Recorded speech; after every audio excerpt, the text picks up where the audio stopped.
চুমুকে। সুপ্রিয় দর্শক, আজ কবি ফররুখ আহমদের জন্মদিন এবং আজের এই স্পেশাল দিনে কথা বলার জন্য উপস্থিত আছেন আমাদের সাথে কবি, প্রাবন্ধিক ও সাংবাদিক ডক্টর মাহবুব হাসান। শুভ সকাল স্যার, কেমন আছেন? আলহামদুলিল্লাহ, ভালো আছি। আপনি কেমন আছেন? আমি ভালো আছি, ধন্যবাদ স্যার আপনাকে। স্যার, আমরা অনেক বিষয় নিয়ে অনেক সময় জানি, যেমন অন্যান্য কবিদের মাধ্যমে জানি, বিখ্যাত কবিগুরু সম্পর্কে জানি, জাতীয় কবি সম্পর্কে জানি। কবি ফররুখ আহমদ সম্পর্কে আমাদের ইয়াং জেনারেশনের কাছে একটা অন্যরকম আবেগ কাজ করে এবং আজ তার জন্মদিন। এই জন্মদিন উপলক্ষে আপনাকে আমাদের মাঝে নিয়ে এসেছি তার সম্পর্কে কিছু জানার এবং আজকে তার জন্মদিন উপলক্ষে আপনার অনুভূতি জানতে চাই। একজন কবিকে জানতে হলে প্রথমত কবিকে জানতে হয় এবং কবিতাকে জানতে হয়। কবি এবং কবিতা দুটোই ভাইস ভার্সা, একে অপরের পরিপূরক। কখনোই তা ব্যক্তি জীবনকে উতরিয়ে অন্য জায়গায় যায় না। কবির যে চৈতন্যের যে ধারা, যে জীবনের ধারা, যে লোকধারা, যে ঐতিহ্য প্রবণতা, সেগুলো সব কিছুই একজন কবির চিন্তা ভাবনার ভেতর দিয়ে প্রকাশিত হয়, তার লেখার ভেতর দিয়ে। সেটা গদ্য হোক, পদ্য হোক, সেটি কবিতা হোক। ফররুখ আহমদের কবিতাও দেখবেন যে আমরা তাকে যেভাবে পাই সেটা আমাদের ঐতিহ্যের অংশ হিসাবে পাই। আমরা এটা ধরিনি যে উনি ধরেছি বা আমরা না জেনে আমরা অনেক কিছু করি, মনে করি যে না উনি মধ্যপ্রাচ্যের লোকগল্পকে কেন্দ্র করে যে কবিতা লিখেছেন সেগুলো আমাদের জন্যে দূরান্বয়ী, দূরের জিনিস, আমাদের অংশ নয়। কিন্তু বিশ্বের সমস্ত তাবৎ মিথ এবং মিথিক্যাল অ্যাসপেক্ট, প্রত্যেকটা জিনিস একজন কবির নখদর্পণে থাকে বা তার ভাবনা লোকে থাকে। তিনি নির্মাণ কৌশলে সেগুলোকে ব্যবহার করেন। ফররুখ আহমদ তার নিজের ভাবনা এবং ঐতিহ্যকে একই সঙ্গে লালন করেছেন এবং নির্মাণ করেছেন তার কবিতা। ফলে আমরা ফররুখ আহমদকে যেভাবে জানতে চাই বা জানবো, ঠিক সেই রকমভাবে ফররুখ আহমদের সাত সাগরের মাঝি বা সিরাজ মনিরা, হাতেম তাই, এগুলোকে আমাদের পড়তে হবে, জানতে হবে, বুঝতে হবে। কেন হাতেম তাইকে নিয়ে তিনি কবিতা লিখলেন? আবার সাত সাগরের মাঝি কবিতার লাশ যে কবিতাটা বিখ্যাত, কারণ 1950 সনের দুর্ভিক্ষের সময় তিনি এই কবিতা লিখেছিলেন।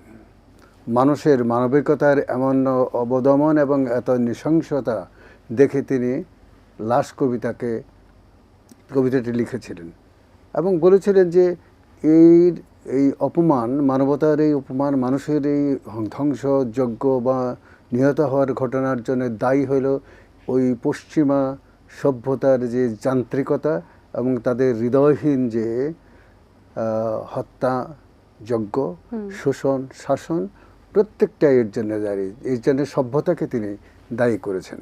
যে ওই সভ্যতাকে তিনি বলেছেন ধ্বংস হও, তুমি ধ্বংস হও। তার মানে ওই সভ্যতা আমরা চাই না। আমরা সেই সভ্যতা চাই যে সভ্যতা আমাদের মাটির সঙ্গে লগ্ন করে রেখেছে, যে সভ্যতা আমাদের মাটি থেকে আমাদের উঠিয়ে এনেছে, যে সভ্যতার ভেতরে রয়েছে হলো আমাদের লোকজীবনের, হাজার হাজার বছরের লোকজীবনের ইতিহাস, ঐতিহ্য, ভালোবাসা এবং দৃষ্টিভঙ্গি, মানবিকতা। এই মানবিকতাকে যদি আমরা লালন না করতে পারি, তাহলে এই চাকচিক্যময় সভ্যতার মূল্য কী? একদম ঠিক বলেছেন স্যার, খুবই সুন্দর করে। এবং একজন কবি কতটা গভীরে গিয়ে বিশ্লেষণ করলে এই জিনিসটা আমাদের মাঝে উপস্থাপন করতে পারে। কারণ আমাদের এই জেনারেশন যদি বলি স্পেশালি, যে তারা হয়তো অনেক কিছুই বুঝতে পারেন না, কিন্তু তার কথার মাধ্যমে এবং তার প্রত্যেকটা লেখার মাধ্যমে যদি আমরা একটু আবেগীভাবে একটু চিন্তা করি, তাহলে আমাদের কাছেও কিন্তু পথ চলার রাস্তাটা অনেক সুখকর হবে এবং আমরা অনেক কিছু বুঝতে পারবো। আমি তাদের জন্য বলি, তরুণ যে কবিরা বা তরুণ যে পাঠক বা যারা কবিতাকে নিয়ে ভাবেন, বাংলাদেশের করে যারা পড়তে ভালোবাসেন, যারা পাঠকে নিজের জ্ঞান সঞ্চয়ের বস্তু হিসেবে ভাবেন, তাদের উচিত কবিতা পড়া এবং কবিতাকে অধ্যয়ন করা, ভিতর থেকে তাকে বোঝা,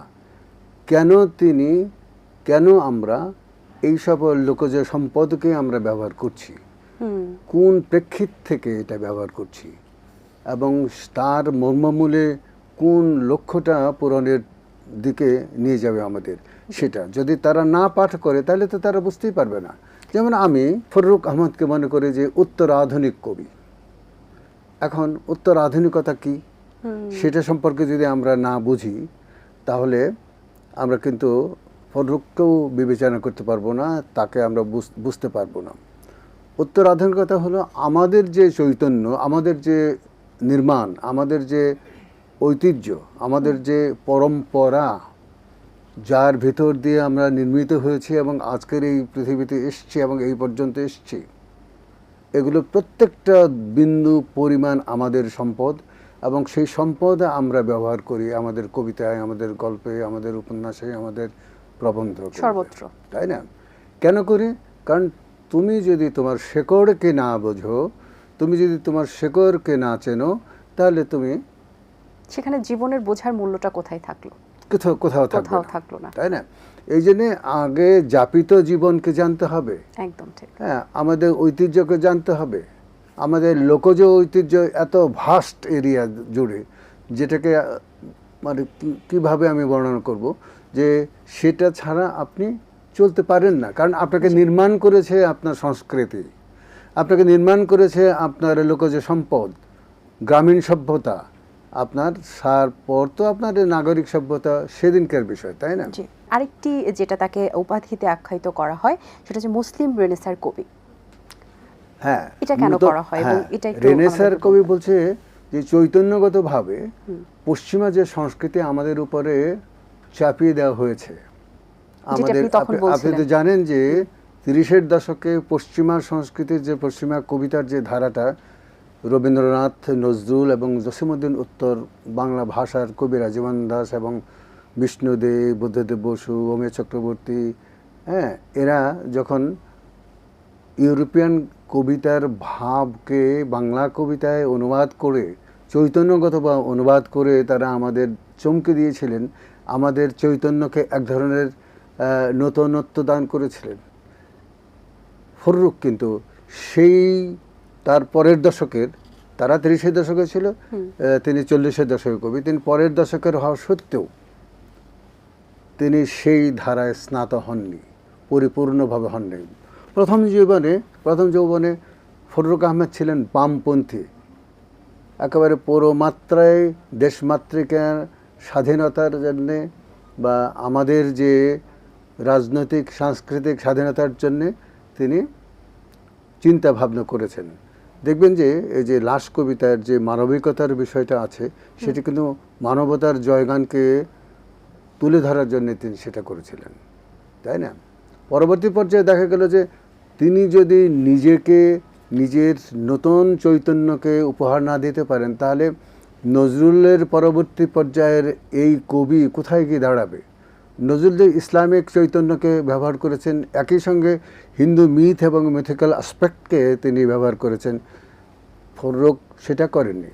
ফররুখ করেছেন মধ্যযুগের, মধ্যপ্রাচ্যীয় মুসলিম রেনেসার যে চৈতন্য, তাকে ধারণ করেছেন আমাদের নতুন কাব্য ভাবনাকে নতুন করে তোলার জন্যে।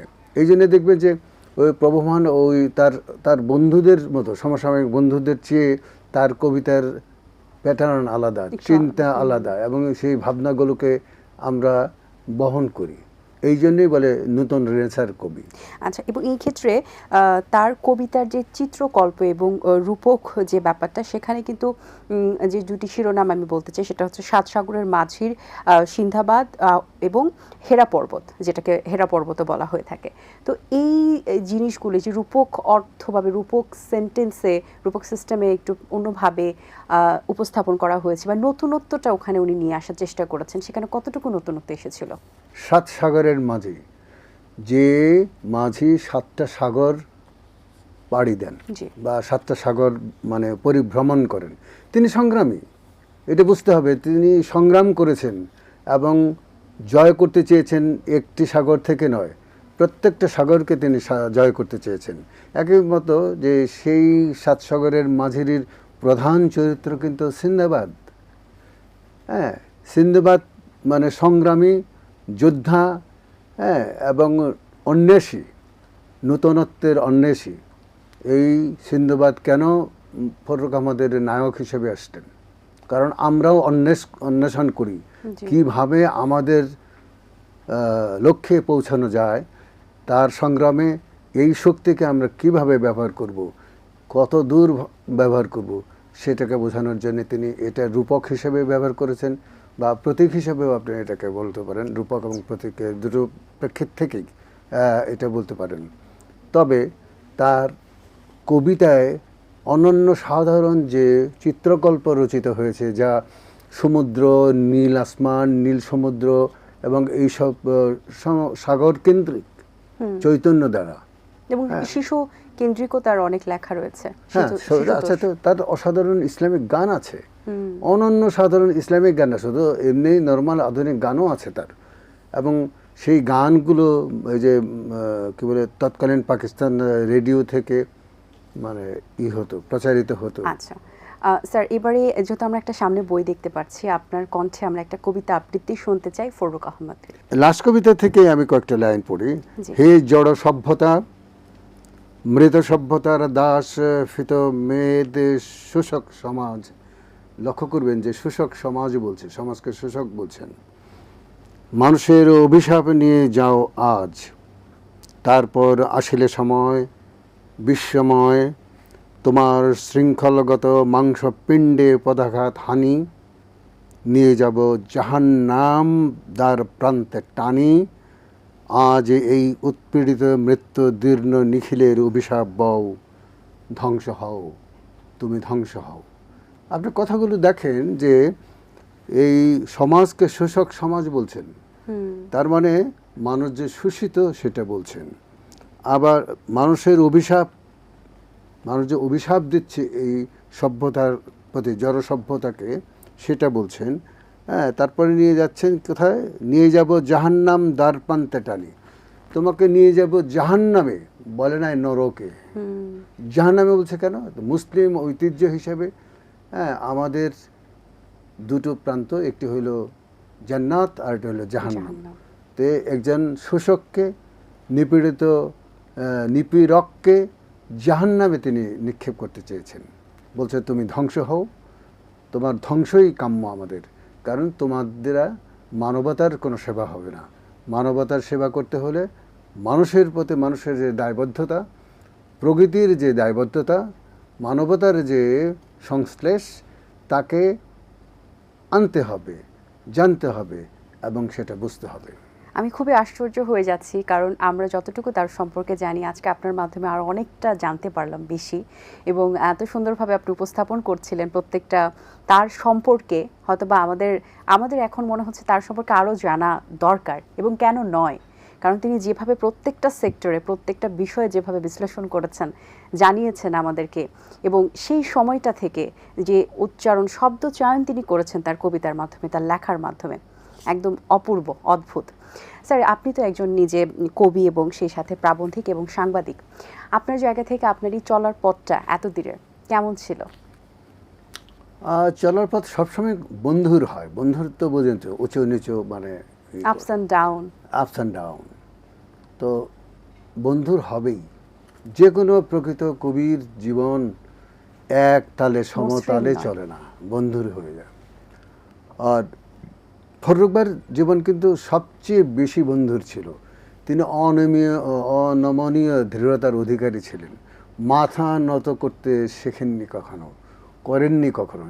ইভেন পাকিস্তানি যে শাসক গোষ্ঠী তাকে কতবার প্রলোভিত করেছে, সেই প্রলোভনে তিনি মাথা নত করেননি, ঢুকে যাননি, তাই না?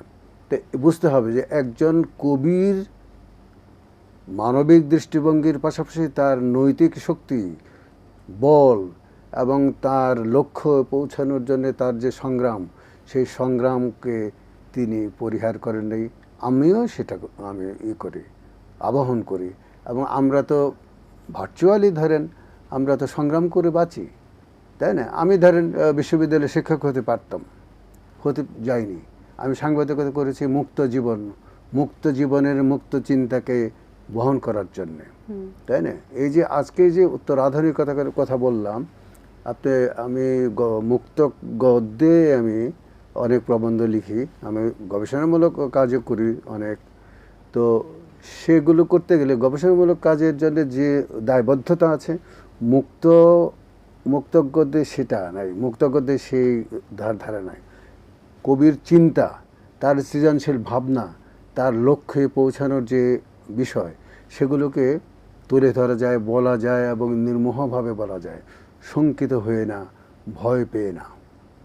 আমি সেটা চেষ্টা করি, কদ্দূর পেরেছি জানি না, কিন্তু আমি সেটা চেষ্টা করি। জি স্যার, আপনাকে অসংখ্য ধন্যবাদ। খুবই ভালো লেগেছে আপনার সাথে কথা বলে, অনেক কিছু জানতে পেরেছি। অনেক শুভকামনা রইল, ভালো থাকবেন। আপনাকেও ধন্যবাদ এবং এটিএম বাংলাকে ধন্যবাদ যে এই প্রোগ্রাম বা ফররুখ ভাইয়ের মতো একজন অনন্য কবিকে আপনারা যে স্মরণ করছেন, তার জন্য এটিএন বাংলাকে ধন্যবাদ। দর্শক, আশা করছি আয়োজন ভালো লেগেছে। আজ এই পর্যন্তই, দেখা হবে আগামী পর্বে নতুন কারোর সঙ্গে। সেই পর্যন্ত ভালো থাকবেন, সুস্থ থাকবেন, এটিএন বাংলার সাথেই থাকবেন। সকলকে আল্লাহ হাফিজ। দিন আসে দিন যায়, সময়টা চলে যায়, তবু আছি এই বেশ ভালো। জীবনটা রঙময়, যেভাবেই হওয়া চাই, নয় কভু সাদা কালো। এই আশাতে স্বপ্ন ভাসে, সুখ হাসে চোখে মুখে, চায়ের চুমুকে।